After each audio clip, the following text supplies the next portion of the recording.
የፋኖ ኃይል አሁንም ቢሆን መከላከያን መገዳደር የሚችል አቅም አለው ብዬ እኔ አላስብም።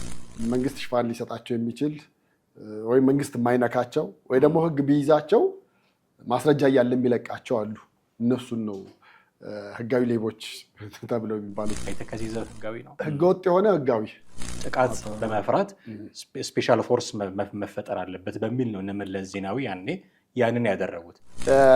በሌላ በኩል አሁን ለማፍረስ ያን ያህል ይከብዳል የሚል እምነትም ሀሳብም የለኝም።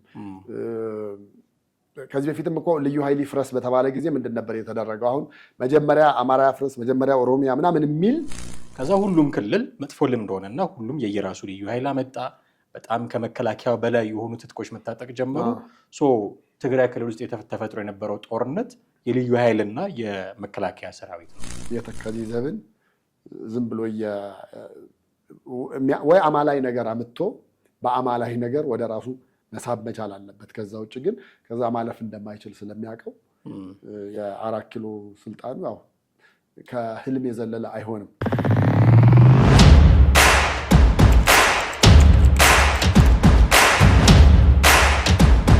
ሰላም ጤና ይስጥልን። እንዴት አላችሁ ውድ ቤተሰቦቻችን? ዘኢትዮጵያ ቻናላችንን እየተከታተላችሁ ትገኛላችሁ። ቴዎድሮስ ካሳና አማሃ ደገፋ ከእናንተ ጋር ቆይታ እናደርጋለን። የዛሬ ርዕሰ ጉዳያችን የሚሆነው የተከዜ ዘብ ነው። የተከዜ ዘብን አስመልክቶ ኮሎኔል ደመቀ ዘውዱ የተናገሩት ነገር አለ። ከመከላከያ ሰራዊት ጋር ከኢትዮጵያ መከላከያ ሰራዊት ጋር ስላላቸው ግንኙነትም ጭምር የተናገሩት ነገር አለ። ተከዜ ዘብ ህጋዊ ነው ወይ? ህገ መንግስታዊ እውቅና አለው ወይ? ምንድነው ድጋፍ እያደረገ ያለው መከላከያ ሰራዊቱ? ይሄንን የተከዜ ዘብን ፋኖና ቲፒኤልኤፍስ እንዴት ያዩታል? ጥቅሙ ምንድነው? ጉዳትስ አለው ወይ? የሚሉትን ጉዳዮች እያነሳን ነው ቆይታ የምናደርገው ከባልደረባዬ ቴዎድሮስ ካሳ ጋር። እስከ ፕሮግራማችን ፍጻሜ ድረስ አብራችሁን ቆዩ። ቴሪ እንዴት አለ? እንዴት ነው? ሰላም ነው። ሰላም ነው። የተከዜ ዘብን እናነሳለን ዛሬ። እንደምታውቀው የተከዜ ዘብ በወልቃይት ወይ ሰቲት ሁመራ አካባቢ ተንቀሳቅሶ ያለ ተከዜ ወንዝ አካባቢ ድንበራችን ተከዜ ነው የሚሉ እንቅስቃሴዎች እንዳሉ ታውቃለህ። ወልቃይትን ሁመራን የአማራ ክልል አድርገው የሚያስቡ ሰዎች በእርግጥ አሁንም እነሱ ናቸው እያስተዳደሩ ያሉት ወልቃይትን። ያንን አካባቢ ቲፒኤልኤፍ ሊመጣ ይችላል በሚል ስጋት የተከዜ ዘብ የሚባል አሰልጥነው አስታጥቀው ያንን አካባቢ እንደሚጠብቁ ይታወቃል። እሱን አስመልክቶ ኮሎኔል ደመቀ ዘውዱ አነጋጋሪ አስተያየት ሰጥተዋል። ግን ከህጋዊነቱ ብንጀምር ብዬ ወደድኩ። ህጋዊ ነው ወይ ሲመሰረት? ተከዜ ዘብ ተብሎ ሲመሰረት ከዚህ በፊት ታስታውሳለህ፣ ልዩ ኃይል የሚባል ነገር ህጋዊ አይደለም፣ ህገ መንግስታዊ እውቅና የለውም ብሎ በጣም አጨቃጫቂ ነገር ነበረ። በኋላ እስኪፈርስ እስኪበተን ድረስ ማለት ነው። እንደዚህ አይነት ጥያቄዎች ይነሱበታል። እና የተከዜ ዘብ ህጋዊ ነው? ህገወጥ ነው። ግን ህገወጥ ነው ስንል ህገወጥ የሆነ ህጋዊ ምን ማለት ነው? እሱ አንዳንዴ ህጋዊ ሌቦች የሚባል አባባል ሰምተህ ታውቃለህ? በአባባል ደረጃ ለምንድን ነው ምናምን ብለህ ብትል መንግስት ሽፋን ሊሰጣቸው የሚችል ወይ መንግስት የማይነካቸው ወይ ደግሞ ህግ ቢይዛቸው ማስረጃ እያለ የሚለቃቸው አሉ። እነሱን ነው ህጋዊ ሌቦች ተብለው የሚባሉት። ይሄኛው ህጋዊ ያልሆነ ህገወጥ የሆነ ግን ህጋዊ ነው ብለን ስንል ህገወጥነቱ አንደኛ በክልል ደረጃ ተደራጅቶ እንደ ክልል ልዩ ኃይልም የምታየው አይደለም። ለምን? የክልሉ የራሱ የሆነ ልዩ ኃይል ስላለው ማለት ነው። ወደ ትግራይም ብታካትተው ወደ አማራም ክልል ብታካትተው ወደ የትኛውም ክልል ውስጥ አብረህ ብትከተው የተከዜ ዘብን ከሌላው ክልል ጋር አብሮ ሊጠቀለል የሚችል ነው እንጂ በራሱ ራሱን ችሎ እንደ ክልል መቀጠል የሚችል አይደለም። በዛ የተነሳ ህጋዊነት አታይበትም። ነገር ግን ህጋዊ ያልሆነ ህገወጥ የሆነ ግን ህጋዊ የሆነ እንቅስቃሴ የሚያደርግ ነው። አንደኛ የመንግስት ድጋፍ አለው፣ ምንም ጥያቄ የለውም። በጀት ኬታ ምትሆን የሚተዳደረው ማለት ትችላለህ እኮ። ያን ሁሉ ሰራዊት ክልሉ ለብቻው ለዛ ብሎ የበጀተው በጀት የለም። ምናልባት መከላከያ በጅቶለት ሊሆን ይችላል። በጀቱ ስልህም የቀለብና የልብስ ብቻም አይደለም፣ መሳሪያንም የሚጨምር ነው። መሳሪያንም የሚያካትት ነው። ስልጠናንም ጭምር የሚያካትት ነው። ስለዚህ እነዚህ ነገሮችን ስታይና እንደገና መንግስትም እንደ ማንም ለየትኛውም ኃይል ህገወጥ ነው ብሎም አልፈረጀውም፣ ህጋዊ ነው ብሎም አፕሩቭ ያደረገው ያጸደቀበት የተናገረበትን አንቀጽ ወይ ደግሞ ሚዲያ ላይ እስካሁን ድረስ አላየንም። ነገር ግን በመንግስት ድጋፍ እንዳለ ምንም ጥያቄ የለውም። ስለዚህ ህገወጥ የሆነ ህጋዊ ተቋም ነው ማለት እንችላለን ብዬ አስባለሁ። ስለ ህጋዊነቱ እንዲህ ካልን ያው ቅድም ለማንሳት እንደሞከርኩት ከልዩ ኃይልም ጋር አነጻጽረው ጥያቄ የሚያነሱበት ሰዎች አሉ። ምንም የህግ መሰረት የለውም የተከዜ ዘብ ለመመስረት። ምናልባት የደህንነት ስጋት አለብን፣ የክልል ምንድነው የድንበር የወሰን ያስተዳደር ወሰን ጥያቄዎች አሉን፣ ነገ ከነገ ወዲያ ተነስቶ ሊወጋን የሚችል አካል አለ፣ ራሳችንን መከላከል መብታችን ነው ከሚል የህልውና ስጋት ጥያቄ የመነጨ ካልሆነ በስተቀር ተከዜ ዘብ የሚባል አሁን ተከዜ ዘብ ብለህ አቋቋሙ ለምሳሌ እነሱ በየወንዙ የእንትን ዘብ የአዋሽ ዘብ የአባይ ዘብ እየተባለ ሊቋቋም ልክ የልዩ ኃይል እኮ ሲጀምር ሶማሌ ክልል ውስጥ የአገር የሆነችው ሶማሌ ውስጥ ያለውን አልሸባብ ጥቃት በመፍራት ስፔሻል ፎርስ መፈጠር አለበት በሚል ነው እነ መለስ ዜናዊ ያኔ ያንን ያደረጉት። ከዛ ሁሉም ክልል መጥፎ ልምድ ሆነና ሁሉም የየራሱ ልዩ ኃይል አመጣ። በጣም ከመከላከያው በላይ የሆኑ ትጥቆች መታጠቅ ጀመሩ። ትግራይ ክልል ውስጥ ተፈጥሮ የነበረው ጦርነት የልዩ ኃይልና የመከላከያ ሰራዊት ነው። ከፍተኛ ስጋት የደቀነ ነበር። ለዛ ነው ይፍረስ የተባለው ምናምን። ልዩ ኃይል ሶማሌ ላይ ብቻ ተጀምሮ መላ ኢትዮጵያን እንዳዳረሰው ተከዜ ዘብም ወልቃይት ተጀምሮ መላ ኢትዮጵያን ሊያዳርስ ይችላል፣ መጥፎ ልምምድ ነው ከሚል ስጋት ነው ይህንን ማነሳው። ስጋታቸው ይገባኛል፣ ጥያቄያቸው ይገባኛል። ነገ ከነገ ወዲያ ቲፒኤልኤፍ የሚታመን ኃይል አይደለም፣ ራሱን በጦርነት ብቻ ማኖር የሚፈልግ ወገን ነው። ሊተኩስ ይችላል። ያንን ተኩስ ቀድሜ መከላከል አለብኝ፣ ተዘጋጅቼ መጠበቅ አለብኝ ከሚል ቅድመ ጥንቃቄ ነው የተመሰረተው። ይገባኛል። እሱ ግን መጥፎ ልምምድ ነው። ያንን ቅድመ ጥንቃቄ በህጋዊ ኃይሎች ማድረግ ቢቻል ይመረጥ ነበረ። ሚሊሻ ህጋዊ ኃይል ነው። ሁሉም ክልል ሚሊሻ አለው። ሚሊሻውን በደንብ ማሰልጠን በደንብ ማስታጠቅ ሊጠበቅባቸው ይችል ይሆናል። የክልሉ ኃይል ሊኖር ይችላል፣ ፌዴራል ፖሊስ ሊሆን ይችላል፣ መከላከያ ሊኖር ይችላል። እዛ ጋር ጥምር ኃይል ፈጥረው ሊከላከሉ ይችላሉ። አሁን የተከዜ ዘብን ደግፏል ማለት መከላከያ ኮሎኔሉ ያሉትን ነገር ወደ በኋላ እናነሳለን። ደግፏል ማለት እዛ አካባቢ ቲፒኤልኤፍ ሊተነኩሰኝ ይችላል የሚለውን ስጋት ይጋራል ማለት ነው። ከተጋራ ለምንድን ነው የራሱን ኃይል የማያስቀምጠው እዛ አካባቢ? ህገወጥ የሆነ ተከዜ ዘብ የሚባል አዲስ ስም ሰጥተው ለምንድን ነው ማስቀመጥ ያስፈልገው የሚለው ጥያቄ እንድታነሳ ያደርጋል። ጥሩ ልምምድ ላይሆን ይችላል። ሁሉም እየተነሳ የኔም ዘብ የሚለው ጉዳይ ከዛ እየተፈራሩ መኖር ይመጣል። ዘብ ስትል አንተን ነው የሚጠብቀህ እና የሚመጣብኝ አካል አለ። አገር አይደለም እየጠበቀ ያለው ይሄ ቡድን። ኢቨን አማራ ክልልንም አይደለም እየጠበቀ ያለው፣ ወልቃይት ሰቲት ሁመራን ነው እየጠበቀ ያለው። ስለዚህ ዘብ ለራሱ ካስቀመጠ፣ ትግራይም ለራሱ ዘብ ካስቀመጠ፣ የሆነ ቦታም ካስቀመጠ ተፈራርቶ መኖር ሊኖር ነው። መጀመሪያ ካርታ ላይ ከፋፈል ነው ይህንን ሀገር ክፍለ ሀገር ነበረ ክልል ብለን ከዚህ ወደዛ አንተ የኔ ተባብለን ካርታ ላይ ከፋፈል ነው፣ በቋንቋ ለያየ ነው። አሁን ዘብ ደግሞ ልናስቀምጥለት ነው። ኢትዮጵያ ውስጥ ያሉ 12 ሀገሮች ልንፈጥር ነው ማለት ነው። ኢትዮጵያን እንደ አህጉር ልንወስዳት ነው። በዚህ አይነት አካሄድ ተገነጣጥለን ልናልቅ ነው እና ትንሽ የሚያሰጋኝ እሱ ነው። በተወሰነ መንገድ ለማንሳት ሞክሬ ልትጨምረው ነገር ካለ? አዎ እኔ ደግሞ የሚታየኝ ምን መሰለህ፣ ኮሎኔል ደመቀ ያን ያህል ስህተት ይሰራል የሚል ሀሳብና እምነት የለኝም። ምክንያቱም በነገራችን ላይ የተከዜ ዘብ የመጣው ከለውጡ ወዲህ ነው። አንደኛ ለውጡን ያመጣው፣ ሁለተኛ ደግሞ የትግራዩ ጦርነት ነው የበለጠ ጡንቻ አጠንክሮ መንግስትም በአደባባይም ባይሆን እውቅና ሰጥቶት ግን እንደፈለገ እንዲንቀሳቀስ ያደረገበት አንደኛው መንገድ አንዱ ምክንያት እሱ ነው። በሌላ በኩል አሁን ለማፍረስ ያን ያህል ይከብዳል የሚል እምነትም ሀሳብም የለኝም። ከዚህ በፊትም እኮ ልዩ ኃይል ይፍረስ በተባለ ጊዜ ምንድን ነበር የተደረገው? አሁን መጀመሪያ አማራ ያፍረስ፣ መጀመሪያ ኦሮሚያ ምናምን የሚል ሌላ ኮምፒቴሽን ውስጥ ሌላ ተከተል ሲመጣ ተበላሸ እንጂ መፍረሱ ተገቢ ነው።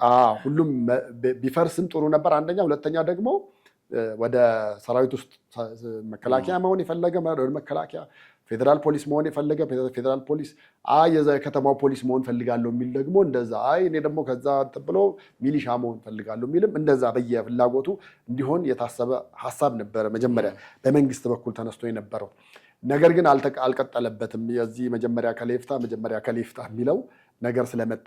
ነገር ግን እኔ አሁን ለመንግስት በጣም ነገሮችን አቅልሎ የያዘለትና በተለይ ከህወሓት በኩል ሊመጣ የሚችለውን ማንኛውንም ትንኮሳ ይመክትልኛል ብሎ የሚያምንበት ስለሆነ ነው ዝም ያለው። በሌላ በኩል ደግሞ ስታየው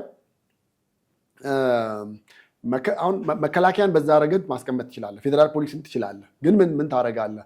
ጊዜ እየጠበቅ ወይ 3 ወር ወይ 6 ወር ሲሆን ደግሞ አንስተህ ደግሞ እንደገና ሌላ ልታመጣ ነው። እንደገና በአመቱ ደግሞ መልሰህ ደግሞ ሌላ ልታመጣ ነው። አየህ አሁን ጂኦግራፊ እዛ አካባቢ ያለውን የጂኦግራፊካል ፕሌሱን በደንብ ሊያቅ የሚችል ኃይል ማስቀመጡ ጥቃትን በሙሉ ልብ መከላከል እንደሚችል እርግጠኛ እንድትሆን ያደርግሃል። እርግጠኛ እንድትሆን ለምሳሌ ትግራይ ውስጥ እኮ ጦርነቱ ከብዶ የነበረውና መከላከያ እስከ መውጣት ደረጃ ፌዴራል ፖሊስ ወጥቶ ክልሉን ለቆ እስከ መውጣት ደረጃ የደረሰው ለምንድን ነው? እዛ ለረጅም ዓመት የኖረ የመከላከያ ኃይል ወይ ደግሞ የፖሊስ ኃይል ወይ ደግሞ የፌዴራል ፖሊስ ኃይል አልነበርም። በየጊዜው ስለሚንቀሳቀስ ቦታውን እንደ ልብ እንዳታቅ ያደርግሃል። ዛሬ ያለውን ነው እንጂ ከነገ ወዲያ ከዛ በኋላ ያለውን በደንብ ለማወቅና ተቆጣጥረህም ለመያዝ አትችልም። በዛ የተነሳ እዛው ያለው ልዩ ኃይል ብለህ የምትለው ደግሞ ሙሉውን ያውቀዋል እንዳለ ስለሚያውቀው በሚያውቀው አይነት መንገድ ሆኖ እንግዳውን አባረረ። እንደዛ አይነት ነገር እንዳይሆን አሁን የተከዜ ዘብ አስተማማኝ ነው ብዬ አስባለሁ። አይደለም ከትግራይ ሌላ ኃይል ቲዲኤፍ የሚፈራው ስጋት አለ ተብሎ የሚባለው እነሱን ትተህ መከላከያ ቢመጣ ራሱ ቦታውን ስለሚያውቁት የተከዜ ዘብ በአስተማማኝ ይከላከልላቸዋል ብዬ አስባለሁ። ለዛ ነው ያለውም በመንግስት በጀት ነው፣ ምንም ጥያቄ የለውም። ስለዚህ ለመንግስት የጎረበጠው አይደለም፣ እንደውም ጥሩ እፎይታን የሰጠው ነው ብዬ ነው የማምነው። እኔ ቦታውን ማወቃቸው ስጋት አለን ብሎ መቋቋማቸው ጥሩ ነው፣ ግን ጥሩ ልምምድ ግን አይደለም። ለሌላ አካባቢ ሁሉም የየራሱን ዘብ የመሰረተ እያቋቋመ ከመጣ ልዩ ኃይል በሌላ ስም መጣ አይነት ነገር እንዳይሆን ጥንቃቄ ማድረግ ያስፈልጋል። ስለዚህ ስለ ተከዜ ዘብ ኮሎኔሉ አነጋጋሪ አስተያየት ሰጥተዋል። ከመከላከያው ጋር ስላለው ግንኙነት ድጋፍ ይደረግልናል አይነት ነገር ተናግረዋል። ምንድን ነው ያሉት ማለት እንችላለን? እወቁት ነዋ፣ እወቁት እየተደረገልን ስለሆነ እርማችን አውጡ አይነት ነገር ነው። እርምህን አውጣ እንደሞት እርሳኝ አይነት ነገር ነው። ምንም ፊት ለፊት ነው። በቃ አየህ አሁን አንዳንዴ በሩመር ደረጃ በምን ደረጃ የሚመጡትንና ይሄ መፍረስ አለበት ምናምን ተብሎ ሆ የሚል ኃይል ካለ እረፉ፣ እኛ በእነሱ እውቅና ነው እየሰራን ያለ ነው፣ እናንተ ናችሁ የምትፈርሱት እንጂ እኛ አንፈርስም አይነት ነገር ነው። በቃ እና ኦልሬዲ በነገራችን ላይ በተለያየ አጋጣሚ በተለያዩ ዝግጅቶች ላይ እኮ ኮሎኔሉ ነገር ይናገሩ ነበር። በሆነ ባገኘኋት አጋጣሚ ስለ ተከዜ ዘብ ስቴጅ ላይ ወጥተው ማይክ ይዘው ማውራት ከጀመሩ ሳይናገሩ አይወርዱም በዚህ ጉዳይ በተከዜ ዘብ ጉዳይ እና እወቁት፣ እርማችሁን አውጡ፣ እኛ እውቅና ኖሮ ነው የምንንቀሳቀሰው እንጂ እንደሌላው ሽፍታ አይደለንም ነው። ግን እንደውም እኔ ከሱ በላይ የሚገርመኝ ምን እንደሆነ ታውቃለህ? ለምሳሌ ከፋኖም ጋር በተለይ ከፋኖ ጋር አንተም በቤትህ እኔም በቤቴ አይነት ነገር በቃ እነሱ አካባቢ ትንኮሳ አታይም። ሁለቱ ኃይሎች ላይ ምንም አይነት ትንኮሳ አታይም። እንደውም ሲገናኙ ሰላምታ ተሰጣተው የሚተላለፉ ነው የሚመስለኝ እና ልክ አንድ ሚሊቴሪ ስትሆን ያለው እንትን አለ አይደለ? ፎርም አለ። በቃ ስትተላለፍ ዝም ብለህ አትተላለፍም። ታላቅ ከሆነ ሰላምታ ስትል ወይ ደግሞ ብለህ የምታልፈው አለ። ያን አይነት ነገር ይመስለኛል ከፋኖ ጋር ራሱ ያላቸውና በጥሩ ሁኔታ ስለሆነ ያለው እወቁልን ነው። ግን የኮሎኔሉ ንግግር እወቁልን ነው። ምንድን ነው ድጋፉ? አሁን ቅድም አንተ የገንዘብም የመሳሪያም ድጋፍ ይደረግላቸዋል ስትል ነበረ። መከላከያ ሰራዊት ድጋፍ የሚያደርግላቸው ከሆነ እሳቸው ድጋፍ ያደርግልናል መከላከያ ሰራዊቱ ስላሉ ምንድነው ድጋፍ የሚያደርግላቸው ማለት እንችላለን? አሁን በበርካታ ዘርፎች ድጋፎች ሊኖሩ ይችላሉ። ምናልባት በስልጠና ረገድ ሊያሰለጥን ይችላል። የልምድ ማካፈሎች ሊኖሩ ይችላሉ። ምክንያቱም መከላከያው መከላከያ ነው። ትልቅ አቅም ያለው ነው። ሀገር የሚጠብቅ ነው። በደንብ የሚታወቅ ነገር ነው። ብዙ ድጋፎች እንደዚህ ያሉ የኤክስፒሪየንስ ሼሪንግ ወይ ደግሞ ትሬኒንግም ካስፈለገ ሊሰጡ ይችላሉ። ይሄ የመከላከያ ሰራዊት ሊያደርገው የሚችለው የተቆጠበ ድጋፍ ነው የሚሆነው። ግን በአደባባይ ወጥተው እስከ መናገር የሚያደርሳቸው ድጋፍ ምንድን ነው? አሁን አንዳንዶች ድጋፎች ጉዳዩ ወታደራዊ ስለሆነ በሚስጥር ሊያዙ የሚችሉ ይኖራሉ። ከዛ ሞልቶ ሲፈስ እንደው ዝም ብሎ ተራውን ነገር ልትናገር ትችላለህ። መጥተው መናገር ደረጃ ከደረሱ እዛ የሞላው ደግሞ በሚስጥር የሚጠበቀው ድጋፍ አለ ብዬ አምናለሁ። ያ ድጋፍ ምን ሊሆን ይችላል? ለአንድ ድንበር ላይ ላለ ወታደር ልታደርግ የምትችለውን ድጋፍ በሙሉ ነው ሊሆን የሚችለው። ከዛ የተለየ አይሆንም። ለምሳሌ በደሞዝ ጉዳይ ደሞዝ ይኖራቸዋል። መቼም በጊዜ ይስጥልኝ አይሰሩም። ምንም ይሄ ኦብቪየስሊ ታወቀ ለነፍስ አይደለም። ለነፍስ ከሆነ ደብረ ሊባኖስ ደግሞ ትግራይ ወዳሉት አንዱ ገዳማት መግባት ይችላሉ የሚቀርባቸው ጋር። ግን ለነፍስ እስካልሆነ ድረስ አልባሳት አለ፣ ቁሳቁስ አለ፣ መሳሪያ በቃ እዛ አካባቢ ለምሳሌ ሊመጥነው የሚችለው የመሳሪያ አይነት የትኛው ነው? በትክክል እኮ አሁን ነገሩን እናፍርጠው ካል አንድና አንድ ስጋቱ ህወሓት ነው። አንድና አንድ ስጋቱ ከህወሓት ውጭ ሌላ ስጋት ይኖራል ብለን ማንኛችንም አናስብም። ኮሎኔሉም ከዚህ በላይ ሊያወሩን ይችላሉ ብዬ አላስብም። ከህወሓት የዘለለ ከዚህ ዘብ መቋቋሙ ያስፈለገበት ከህወሓት የዘለለ ሊፈራ የሚችል ሌላ ኃይል አለ ብለህ ማለት አትችልም። ከመከላከያ ያለፈ ስላልሆነ ከዚህ ዘብ አንድና አንድ የተቋቋሙ ለህወሓት ነው። ምንም ጥያቄ የለውም። እንደዛ ከሆነ እነዛ የታጠቁትን በሙሉ ህወሓት ታጥቋል ተብሎ የሚታሰበውን በሙሉ የተከዜ ዘብ እንዲታጠቅ ይደረጋል። በአልባሳት ብለን ትል ትችላለህ። መሳሪያ፣ ከባድ መሳሪያ ኤኒማ ትልልቅ ብለን የምንላቸው በሰዎች ሸክም የሚንቀሳቀሱ እነሱ በሙሉ ይኖራሉ። ምንም የሚያጠራጥር ነገር የለውም። ከዛ በዘለለ ኃይል ሲያስፈልግ እንግዲህ እዛ አካባቢ ያለ መከላከያ ኃይልም ስላለ በእነሱም እውቅና ስለሆነ የሚንቀሳቀሱት ኃይል ባስፈለገ ጊዜ ሊጠሩ ይችላሉ። ከዛ ወዲህ ግን በጣም ጥሩ ነገር የሆነው የተከዜ ዘብ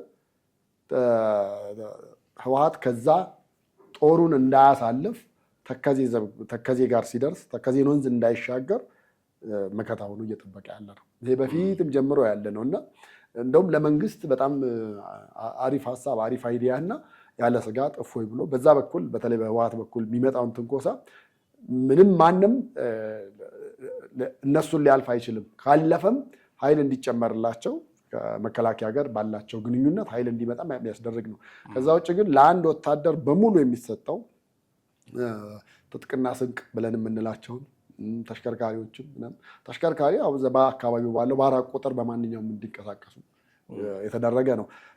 ከዛ ባሻገር ደግሞ ኮሎኔሉ እዛ አካባቢ ያላቸውንም ተሰሚነት ስታይ እኔ አይደለም 4 ቁጥር ተሽከርካሪ ቀርቶ 2 ቁጥርና 3 ቁጥርም ያግዟቸዋል ብለን የምትለው እዛ አካባቢ ያላቸውን ተሰሚነት እንደውም እዛ አካባቢ ነው ብዙ ጊዜ ኮሽ ሳይል የምናየው። ለምሳሌ በአማራ ክልል አሉ ከሚባሉት ጋር እኮ እዚህ አካባቢ አንድ የመንግስት የስራ ኃላፊ ተገደለ፣ የግድያ ሙከራ ተደረገበት ምናምን ሲባል ሰምተዋል። እዛ አካባቢ ሰምተህ ታውቃለህ? የለም። ይሄ የሚያሳየው አካባቢው በቃ በጥሩ ሁኔታ በኮሎኔል ደመቀ አማካኝነት የጸጥታ ሁኔታው አስተማማኝ ደረጃ ላይ እንደደረሰ መንግስት ነገ ጧት በኩራት ሊያወራው እንደሚችል እርግጠኛ ሆነን እናገራለን።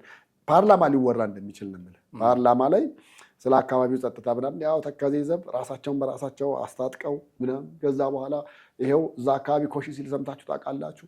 እንኳን ለራሳቸው ለእኛም ተርፈውናል አይነት ነገር መስማታችን አይቀርም በመሀል ፓርላማ ኮሎኔሉ ዛሬ የነገሩንን በይፋ ደግሞ በአደባባይ ማለት ነው። ስለዚህ እንደውም ስለ ተከዜ ዘብ ዶክተር ዳኛቸው አሰፋ ራሱ በጣም በስፋት ሲናገሩ እንሰማቸዋለን። የወልቃይት ነገር ደማቸው ውስጥ ያለ ነው ይመስለኝ ዶክተር ዳኛቸው አሰፋ እና በተደጋጋሚ ይሄዳሉ፣ ይጎበኛሉ፣ የሆነ ካባ ይሸለማሉ፣ የነዛን ዩኒፎርም ወታደራዊ ልብስን ይለብሳሉ፣ ብዙ ያወራሉ። እኔ ስጋቴ ድጋፍ አድርጎለት ያው ኮሎኔሉ ድጋፍ እያደረገልን መከላከያ ስላሉ ድጋፍ አድርጎለት አቅሙን ማጠናከሩ ሊመጣ የሚችለውን የህወሓት ኃይል ለመመከት በቂ አቅም ሊፈጥርለት ይችላል። ምንም ጥርጥር አይኖረውም። ታስታውስ ከሆነ የሰሜኑ ጦርነት ላይ ፋኖ ከመከላከያ ጎን ይሰለፍ ነበረ። ድጋፍ ተደረገለትም አልተደረገለትም እንደውም አንድ የምሬ ወዳጆ ቃለ መጠይቅ ትዝ ይለኛል። የምግብ ድጋፍ እየተደረገልን አይደለም ከመከላከያው የሚል ስሞታ ያቀርብ ነበር። እሱ የምግብ ድጋፍ እንዲደረግላቸው ይጠብቃሉ፣ መሳሪያ ድጋፍ እንዲደረግላቸው ይጠብቃሉ ምናምን፣ ግን አብረው ነው የተዋጉት። ያው ውጊያው በምን ያህል ደረጃ ነው ተገቢውን ዋጋ ከፍለዋል ምናምን ብዙ ጥያቄ ሊነሳ ይችላል። አብረው ተዋግተው ፕሪቶሪያ ላይ ቲፒኤልኤፍ እና ፌዴራል መንግስቱ ሲስማሙ ወዲያው ግን ችግሮች ተነሱ። የታጠቀ ኃይል መቀሌ ውስጥ አስቀምጣችሁ እኛን ልዩ ኃይልን ትጥቅ ፍቱ ልትሉ አትችሉም የሚል ኃይል ተነሳ። ከዛ ሌሎች ምክንያቶችም ተነስተው አሁን ድረስ ውጊያ ላይ ያለ ኃይል ተፈጠረ። የተከዜ ዘብን እንዲህ እያስታጠቀ የቡድን መሳሪያ፣ የትልልቅ መሳሪያ፣ ከባድ መሳሪያ እየሰጠ መኪና እየሰጠ መከላከያው ጡንቻውን ካፈረጠመ በኋላ መቼም ፖለቲካ ተቀያሪ ነው። ነገ ከነገ ወዲያ ትላንት ፕሪቶሪያ ላይ የተስማሙት ሰዎች ነገ ከነገ ወዲያ አንዱ ሀገር ሄደው ሊስማሙ ይችላሉ። ነሰሰርሊ ፕሪቶሪያ ላይ አይሆን ይችላል። ተደራድረው ቢስማሙ የተከዜ ዘብ እኔን እዚህ ያስቀምጣችሁ ከጠላቴ ከቲፒኤልኤፍ ጋር ተስማማችሁ ብሎ አኩርፎ መሳሪያውን ወደ መንግስት ቢያዞር ምን ሊውጠው ነው መከላከያ አሁን ድጋፍ የሚያደርግለትን ኃይል እኮ የሚል ስጋት ነው እኔ ውስጥ ያለው። ስጋቱ አግባብነት አለው። ግን እኔ ምን ይሰማኛል ወይ ምን ይታያል ብለህ ብትለኝ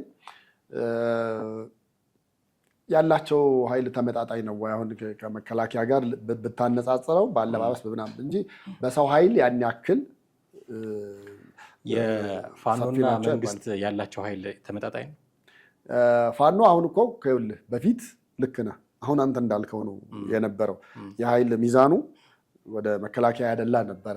በኋላ ግን ፋኖ ውስጥ ሌላም ኃይል ገባ፣ ሌላ ኃይል ተቀላቀለ። የፋኖና መንግስት መካከል አለ የሚባለው ችግር ወደ ብሔር ገባ። ፖለቲካው ምንን ይዞ መጣ? ብሔርን፣ አንድ ማህበረሰብን ለማጥፋት መንግስት እንደተነሳ አይነት ነገር እየሆነ ሄደ። ቅስቀሳቸውን ምናምን ብትሰማ የምታየው ነገር ነው። እነዛ ነገሮች የፋኖን ኃይል አሰፉት እንጂ ፋኖ ከትግራይ ጋር ጦርነት ውስጥ እየነበረ ያለው ኃይል ያን ያህል በጣም ትልቅ አልነበረም። ያውም ህጋዊ ሆኖ ከመንግስት ድጋፍ እየተደረገለት እየተንቀሳቀሰ በነበረበት ዘመን ያለውን ነው የምነግርህ። በዛን ጊዜ በጣም ብዙ ኃይል ብለህ አሁን ያለውን ኃይል ያልነበራቸው ነበር። ለምንድን በቃ ማንም ወደህ ፈቅደህ ሄደህ የምትዋጋው አይነት ነገር ነው እንጂ እንዳሁኑ የህልውና ነው ብለህ አይደለም። አሁን የህልውና ነው ተብሎ ነው የተያዘው። ግን ያ ወደህ ፈቅደህ ታኮሳለህ። እንደውም ምንድን ነበረ መንግስት ሲል የነበረው? ልክ ህወሓት ይል የነበረውን ነው መንግስትም ያለው። መሳሪያ የለንም ምናምን ሲል ተዋግተህ ግደልና ማርከህ ታጠቅ ነው። ማርከህ የራስ መሳሪያ አድርግ ነው። አንድ ፋኖ እነሱም ይፈሩ የነበረው በነገራችን ላይ ፋኖን ነበረ ከመከላከያ በላይ። ለምን መከላከያ የወታደራዊ ዲሲፕሊንም አለ። ቢይዘንም በወታደራዊ ወይ በምርኮኛ ዲሲፕሊን ነው ሊያስቀምጠን የሚችለው ብለው ነበረ የሚያስቡት። በኋላ ያው ፋኖ ጋር ግን እንደተባለው ነው መሳሪያ ከመያዝ ከመተኮስና አነጣጥሮ ከመምታት በዘለለ ወታደራዊ ዲሲፕሊን ነው አልነበረም። ስላልነበረ ከያዘ እጅን ወደ ላይ አንስተህም ተማርከህም ሊገልህ ይችላል። በቀን 5 መሳሪያ 4 መሳሪያ ማግኘት የሚችሉ ከሆነ ትግሉ የበለጠ እየጣፈጣቸው ነው የሚሄደው። እሱ ብቻ አይደለም፣ መሳሪያውን ሰብስበው እኮ መጨረሻ ወደ ገንዘብ ነው የሚቀይረው። አንድ በሬ እያረሰ ከሚያገኘው በላይ ስለሆነ በምንድን ነው የምታስበው? ሰው ፋኖ በዛን ወቅት የነበረውም ኃይል በጣም ትንሽ ነው። ግን ደግሞ ለጦርነቱ ደግሞ ብዙ የሚጋብዙ ነገሮች ነበሩት። ብዙ የሚጋብዙ ነገሮች በፊት ከነበሩት ጀምሮ ስታየው ማለት ነው። ለምሳሌ በማኒፌስቶ አማራን ማጥፋት ነው ምናምን ብሎ የተነሳ ነው ምናምን ተብሎ የሚል እነዛ ነገሮች ትርክቶችም ስለነበሩ ያንንም እልህ ጭምር ነበር ለመዋጋት የወጣው ፋኖ። ግን በቁጥር ደግሞ ያን ያክል የተባለ አልነበረም። አሁን የህልውና ሲባል ነው እንግዲህ ሰፍቶ በጣም ብዙ ሆኖ የመጣው። ስለዚህ ያን ያህል ትከሻ ለመለካካት የሚያበቃ ወታደር ብዛትና ትጥቅ አለ ብለህ ማለት እንኳን አትችልም። እና ስጋቱ እንዳለ ነው። ስጋቱ ይኖራል። ነገ ጧት ደግሞ በባሌም በኩል ሌላ ዘብ ደግሞ ሊፈጠር ይችላል። እንዳይፈጠር ግን እነዚህንም አይ ቲንክ መንግስትም በአደባባይ መናገር ትንሽ ሼም የያዘው በዛ ይመስለኛል። ለእነዚህ እውቅና ከሰጠ ነገ ጧት እኛም እዛ ኦሮሚያ አካባቢ እንፈልጋለን የሚል ጥያቄ መነሳቱ አይቀርም። እኔ እንኳን የፋኖ ኃይል አሁንም ቢሆን መከላከያን መገዳደር የሚችል አቅም አለው ብዬ እኔ አላስብም። ታዲያ ጦርነቱን ምን እንደዚህ ያራዘመው የሚል ጥያቄ መከተሉ አይቀርም። አቅም ከሌለው መከላከያ በግልጽ በሚታይ ሁኔታ ከፋኖ አቅም በላይ ነው አቅሙ ብዬ ነው ማለት። ምን አራዘመው ከተባለ የውጊያው አይነት ነው። ወጥቶ ሜዳ ላይ ኮንቬንሽናል ዋርፌር የሚያደርግ አካል አይደለም ፋኖ። ጢሻ ለጢሻ ሲዞር በቃ ይሄ ምንድን ነው የጉሬላ ፋይተርስ ናቸው። እና ያ ደግሞ ጊዜ ይፈልጋል። ምንድነው ቦታውን መልክዓ ምድሩን በደንብ ማወቅ ያስፈልጋል። የሽፍታ አይነት ባህሪ ነው ያላቸው ተዋጊዎቹ። እነሱን መንጥሮ ለማውጣት ከህብረተሰቡ ለይቶ ለመምታት ምናምን በጣም አስቸጋሪ ነው። በዛ ምክንያት ነው የተራዘመው። ስለዚህ በቂ መከላከያን የሚገዳደር ኃይል አላቸው ብዬ አላምንም። ለተከዜ ዘብም ከመከላከያው እኩል የሆነ ኃይል እንኳን ባይኖረው አቴንሽናቸው አንዴ ዳይቨርት ካደረገ እንደ ፋኖ ሊሆኑ ይችላሉ። ፋኖን ኢቭን ሊቀላቀሉም ሁሉ ይችላሉ። መንግስትና ቲፒኤልኤፍ ተስማምተው በቃ በዚህ ስምምነት መሰረት ወልቃይትን በትግራይ ክልል ውስጥ አድርገናል የሚል ውሳኔ ቢወሰን ወዲያው ነው መንግስት ላይ የሚነሱት እነዚህ ሰዎች። ምናልባት ከፋኖም ጋር ሊቀላቀሉ ይችሉ ይሆናል። እዛ አካባቢ አሁን የምናየው የጥንካሬ ሰላም፣ ቅድም አንተ ስትል ነበረ የቀበሌ አስተዳዳሪዎች፣ ወረዳ መሪዎች ምናምን አይሞቱም። ወዲያው የሚቀየሩ ነገሮች ሊፈጠሩ ይችላሉ። መልክዓ ምድሩን እንዳልከው ያውቁታል። ስለዚህ አቅማቸው መከላከያውን ባያክል እንኳን ዋሻዎች ይዘው የሆኑ ምሽጎች ውስጥ ሆነው በጣም የጉሪላ ፋይተርስ ሆነው ምናምን ትግሉን የበለጠ የሚያራዝሙ የሰላም መምጫ ጊዜውን የበለጠ የሚያራዝሙ ኃይሎች ሊሆኑ ይችላሉ። ከፋኖም ጋር ሊቀላቀሉ ይችላሉ የሚል ስጋት ነው ያለኝ እኔ። ለዛ ነው ጥያቄን ያነሳሁት። ፋኖና ቲፒኤልኤፍ ፍቅር እንዴት ያዩታል ይህንን የተከዜ ዘብ? ምክንያቱም የተከዜ ዘብ ቅድም አንተ አንድ ነገር ስታነሳ ነበረ። ፋኖና የተከዜ ዘብ ኃይሎች ቢገናኙ ምናልባት ወታደራዊ ሰላምታ ተሰጣጥተው ሊተላለፉ ይችላሉ። አንዳንድ ጊዜ ግን አስተማማኝ ባይሆኑም ምንጮቹ የተከዜ ዘብና ፋኖ አካባቢ ችግሮች እንደነበሩም ደግሞ እንደውም የተኩስ ልውውጥ ድረስ የደረሱ ችግሮች እንደነበሩ እንሰማለን። ስለዚህ ምክንያቱም እነሱ በብልጽግና ይሄ ገዢውን መንግስት አይፈልጉም። ፋኖች እንደምታውቀው ማውረድ ይፈልጋሉ፣ 4 ኪሎ መግባት ይፈልጋሉ። ኮሎኔል ደመቀ ዘውዱ ደግሞ ያንን ቲሸርት ለብሰው ንግግር የሚያደርጉ ሰው ናቸው፣ የብልጽግና ሰው ናቸው። ባይሆኑ ያንን ቲሸርት አድርገው አይቀሰቅሱም። ስለዚህ ጠላትን የተቃዋሚነት ስሜት አላቸው፣ ይነስም ይብዛም። ቅድም እንዳልነው መረጃዎቹ አስተማማኝ ላይሆኑ ይችላሉ፣ ግን ተኩስ መለዋወጥ ደረጃ የሚደረሱ ጭምር ናቸው። ስለዚህ እንደው ዝም ብሎ አንተ ባልከው ደረጃ ሰላም ተባብሎ ይተላለፋሉ ወይ ራሱ ጥያቄ አለኝ። ፋኖ ይህንን የተከዜ ዘብ መከላከያ ኢቭን ድጋፍ የሚያደርግለት አሁን ከመከላከያ ጋር ጠላት ናቸው፣ ውጊያ ናቸው።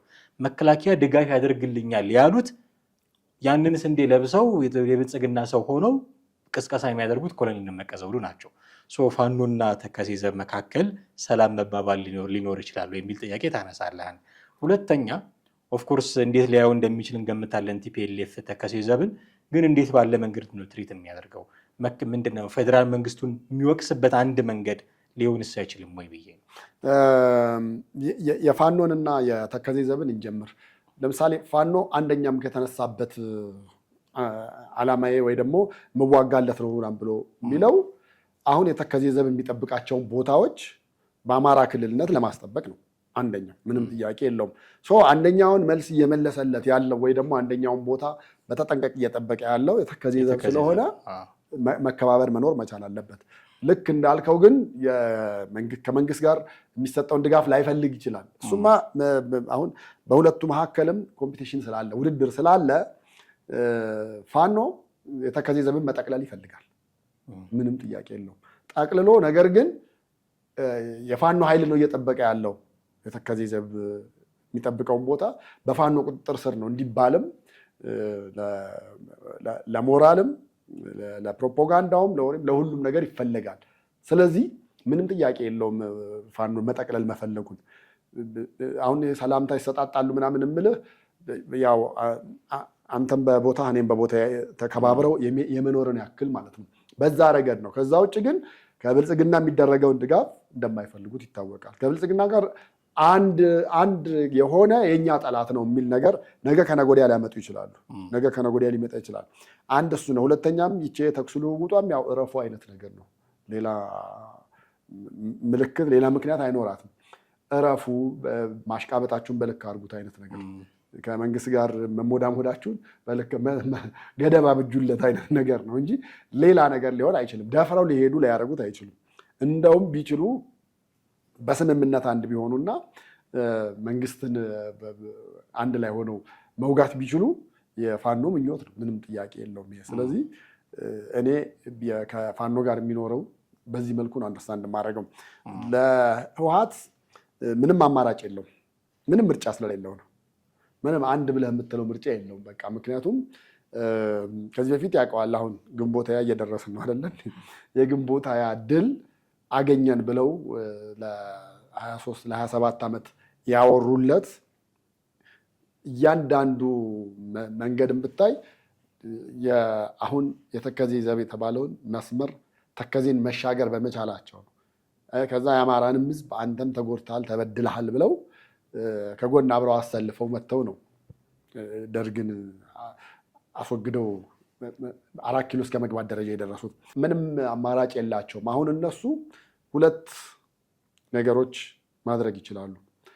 አንደኛ አሁን አንተ እንዳነሳው በህገ ወጥነት መፈረጅ፣ ህገ መንግስቱን ደጋግመህ በማንሳት ወይ ክልል ሆኖ በክልልነት አልታጠቀም ወይ ደግሞ በልዩ ኃይል ህገወጥ እንደሆነ አድርገህ ደጋግመህ ፕሮፓጋንዳ በመስራት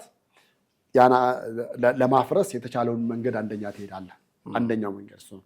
ሁለተኛው ደግሞ በስምምነት ከተከዜ ዘብ ጋር ልትስማማ ትችላለህ። ምናልባት ኮሎኔል ደመቀ በዚሁ አቋሙ እስከ ብልጽግና መጨረሻ ወይ ደግሞ እስከ ምጽአት ቀን ይቆያል ብለህ ማለት አትችልም። ነገ ከነገ ወዲያ የአቋም ለውጥ ሊያደርግ ይችላል። የመንግስት ለውጥ እንዲመጣ ፍላጎት ሊያሳይ ይችላል። እንደዛ የሚችል ከሆነ አንደኛው የመንግስትን ለውጥ ከሚፈልጉ ኃይሎች መካከል ህወሓት ስለሆነ ከህወሓት ጋር ማበር የግድ ነው የሚሆነው እና ህወሓት አማራጭ ስለሌለው ነው። አማራጭ የለውም። አሁን መምጣት እኮ ማለፍ ይፈልጋል እኮ በአፋር በኩልም ምንም በጣም በተለያየ አቅጣጫ እየሞከረ ነው። በጣም በተለያየ አቅጣጫ እየተፈራገጠ ነው። በቃ የሆነች ስፔስ ለማግኘት እና በዛ ለማለፍ ማለት ነው። ከቻለ ከፋኖ ጋር ሊስማማ፣ ካለዛ ከተከዜ ዘብ ጋር፣ ካለዛ ከኦላ ጋር ብቻ አንዱ ከመንግስት ጋር ትንሽዬ ችግር አለበት ብሎ ከሚለው ጋር ማለፍ መቻል ግድ ነው የሚለው ያለው አማራጭ የተከዜ ዘብን ዝም ብሎ ወይ አማላይ ነገር አምጥቶ በአማላይ ነገር ወደ ራሱ መሳብ መቻል አለበት። ከዛ ውጭ ግን ከዛ ማለፍ እንደማይችል ስለሚያውቀው የ4 ኪሎ ስልጣኑ ያው ከህልም የዘለለ አይሆንም። ያንን ህልም ለማሳካት ከፈለገ ከተከዜ ዘብ ጋር የሆነ መሞዳሞድ ውስጥ መግባት መቻል አለበት ብዬ እላለሁ። አለዛ አይሆንም፣ ስኬታማ አይሆንም። ህወሓት ባይኖር የህወሓት ኃይል ባይኖር መንግስት ለተከዜ ዘብ ድጋፍ ያደርጋል ብለህ ታስባለህ? ምን ያደርግለታል? ስለዚህ የህወሓት ህልውና ነው የተከዜ ዘብና የመንግስት ፍቅር። ነገ ጠዋት ህወሓት እኮ ይኸውልህ ፒስ ቢፈጥር የተከዜ ዘብ ላይ ያስፈልግ ይችላል። ያው ማመን አትችልም ህወሓትን እንጂ ህወሓትን ብታምነውና ከመንግስት ጋር ፒስ ቢፈጥር የተከዜ ዘብ ላይ ያስፈልግ ይችላል። ምክንያቱም ሌባ ከሌለ ፖሊስ ምን ያደርግልሃል? ምን ያደርጋል? እንደዛ ማለት ነው። በጣም አድርጌ አመሰግናለሁ ቴዲ። በርካታ ነገሮችን አንስተናል። እጅግ አድርጌ አመሰግናለሁ። ውድ ቤተሰቦቻችን እናንተም ከኛ ጋር ነበራችሁ ቆይታ እጅግ አድርገን እናመሰግናችኋለን። የዛሬው ፕሮግራማችንን እዚህ ላይ እናበቃለን። ሀሳብ፣ አስተያየት፣ ጥያቄዎች ካላችሁ በተለመደው መንገድ ልታደርሱን ትችላላችሁ። በሚቀጥለው ጊዜ በሌላ ርዕሰ ጉዳይ እንጠብቃችኋለን። ጤና ይስጥልን።